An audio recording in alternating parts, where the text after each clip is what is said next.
Le matin quand j'arrive, effectivement, je porte un regard attentif sur l'ensemble de l'espace commercial, en particulier sur l'achalandage. Il y a l'outil Business 3.0 sur le smartphone qui me permet aujourd'hui de voir le planogramme, s'il est respecté, de voir si j'ai un changement de tête de gondole, de voir l'affichage de manière générale dans mon espace commercial, s'il faut le changer, à quel moment. C'est vous qui êtes responsable au niveau de l'achalandage. Pas de trou, pas de vide. On pense bien à avoir un regard attentif en permanence sur la tête de gondole. On fait le point pour savoir tout ce qu'il faut mettre en rayonnage et puis on débriefe pour les différentes campagnes qu'il peut y avoir en cours. Il faut que notre rayonnage il soit plein. Un bel achalandage va nous permettre d'avoir de meilleures ventes avec nos clients et d'augmenter notre panier moyen. C'est le plus important. L'achalandage, c'est toute l'équipe qui le gère. Quand on n'a plus de produits, on demande à la caisse, on rempote aussi derrière et on met nos rayons à jour. Donc oui, c'est un réflexe quotidien, le matinal, en même temps que le timbre à date, on vérifie qu'il y ait tous les produits.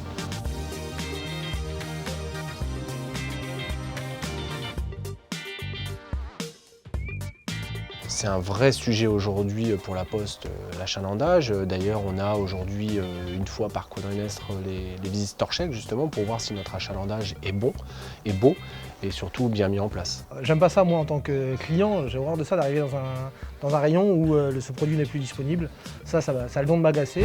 Que ce soit bien rangé, que ce soit achalandé, qu'il y ait les bons produits, que ce soit diversifié, que l'on ait une gamme assez large. Et puis moi, en tant que aussi directeur de secteur, évidemment, moi j'ai la vision des ventes, résultat des ventes et puis du chiffre d'affaires. Et dès qu'il manque un produit en remettre, dès qu'on est sous la norme du nombre de colis, de lettres, de pouvoir en remettre rapidement. J'ai un pro qui m'a commandé 1300 TPO. D'accord, ok. Pour la semaine Ça, je prochaine. valide. Oui. Et toi, Oui. il t'en faut 1000. Et les TPO. Ouais.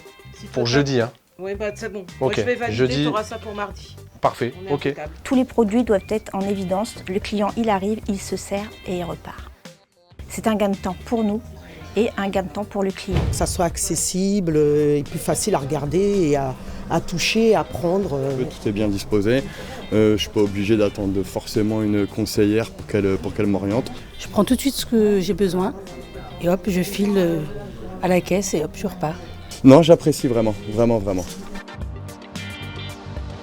Alors pour moi, les 3 commandements d'un achalandage de qualité, c'est d'abord le bon produit au bon endroit. C'est aussi le nombre suffisant de produits, mais c'est surtout peut-être un espace clair, net. L'achalandage doit être sobre. Il n'y a pas besoin de mettre de fioritures. Avoir l'intégralité de nos produits en gondole nous permet de répondre à l'intégralité des besoins de nos clients. Alors on s'y est toujours attaché évidemment à ce que ce soit achalandé, mais là, le fait d'avoir effectivement mis un petit peu plus l'accent dessus, ça nous a permis d'augmenter sensiblement notre panier moyen et le chiffre d'affaires des ventes. Donc ça, c'est une belle réelle performance et bravo. Et on répond à une grande satisfaction client en mettant à disposition de nos clients les bons produits au bon moment, au bon endroit.